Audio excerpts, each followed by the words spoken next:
Thank you, Mr. Chairman. I first want to express my condolences to Maxine for the loss of your sister. I know this has touched so many families, some closer than others, obviously yours, so close to home. Mr. Chairman, I do want to thank you for holding this briefing on such an important topic, and that is how do we safely and smartly reopen our country and help people get back to work. Unfortunately, the fact that the House is still not back in session runs counter to the very message that we can safely reopen. This subcommittee, along with the rest of Congress, should be back here in Washington for this briefing. Our job is to help show America that we've begun a path to safely and smartly resume our lives. A virtual briefing unnecessarily sends the wrong message. Congress should be leading the way. We should not be the last to come back. The subcommittee has only 12 members. There are literally dozens of rooms all around this Capitol that are open right now that can hold this briefing safely. With just 12 members, we can achieve model social distancing. In fact, let me show you right now what's going on here. We are in a committee room or a briefing room here in the Capitol. And as you can see, the room is set up with proper social distancing where you could safely have all 12 members of the committee, as well as the opportunity for the public and the press to be here in person. And so I wish we would show that we can do what we're asking the rest of the country to do. The fact that we can hold this briefing in person means that we should hold this briefing in person. President Trump is showing up to work every single day, working for the American people with his team. The Senate, in fact, is here in the Capitol in session today. The United States House of Representatives should lead by example, and we should be here working as well. Put the partisanship aside and let's work together to show America how the rest of this world is responding. Look just around the country. The very first action, though, of this subcommittee was not to help people get back to work. In fact, the very first action of the subcommittee was to attack hardworking blue-collar Americans.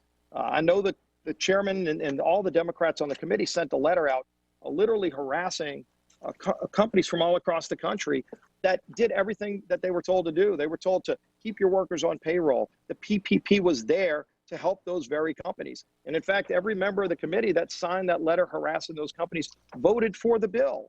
And so why on one hand would you tell people we want this lifeline out there to help keep people attached to their companies and keep people employed, and then turn around and target companies in the steelworking field, truck drivers, welders? These are the very people we were trying to help. And in fact, they're right now living in fear because if their companies return the money, and I've spoken to these companies, if they had to return the money today after they followed all the rules that we all voted for, they would have to lay off hundreds of workers each. Do we really want to see more and more Americans laid off at a time when we're seeing these unemployment numbers that we're trying to reverse? We're trying to get people back to work. That's the wrong message to send. So attacking blue-collar workers is not what we should be doing.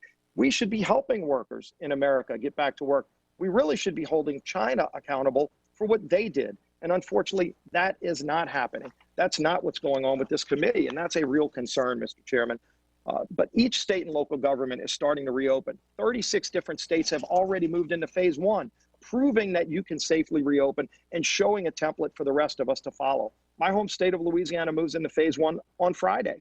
I've talked to so many businesses, restaurants, great establishments that are already planning how to safely reopen their business. Let's learn from all of them. Frankly, Congress could be leading the way, showing how to do it. We did it a few weeks ago by safely having a vote here on the House floor, not proxy voting remotely, but actually showing up here to work. We did it once before. We ought to do it again. But each state and local government also must continue to look at the things that we're doing to ramp up production, PPE, and so much of the other vital equipment. Look at all of the progress that's been made already on making sure that we can get more manufacturing into America, take care of our hospital workers on the front line.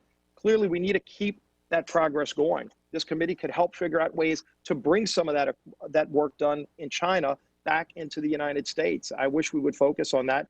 Maybe we will as we get through this, but it's surely something we want to see focused on. The Trump administration continues to implement the largest relief package in American history.